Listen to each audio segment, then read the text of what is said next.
அருகிலேயே புற்று இருக்கிறது. சுயம்பாக தோன்றியிருக்கிற புற்று இருக்கிறது. அங்கே அவரவர்கள் தோஷத்திற்கேற்ற ஆலோசனைகளை ஜோதிடர்களை அணுகி தெரிந்து கொண்டு, அது எவ்வகையான ஸ்திரமான ராகுவினுடைய தோஷமா?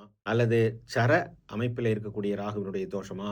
அல்லது உபய அமைப்பிலே இருக்கக்கூடிய ராகு கேதுவினுடைய தோஷமா? என்றெல்லாம் தெரிந்து கொண்டு, அதற்கேற்றாற் போல பரிகாரங்களை செய்யலாம். ஸ்திரமான லக்னங்களிலே இருக்கக்கூடிய ராகு கேதுகள், அதாவது ஸ்திரமான ராசிகளிலே இருக்கக்கூடிய ராகு கேதுகளுக்கு, ராகு கேதுகளுடைய விக்கிரகங்களை செய்து எடுத்துக்கொண்டு வந்து இங்கே பிரதிஷ்டை செய்து பாலாபிஷேகம் செய்து செல்லலாம். இதனால ராகு கேதுனுடைய தோஷம் வாழ்க்கை முழுவதும் பாதிப்பை தராம விலகிவிடும்.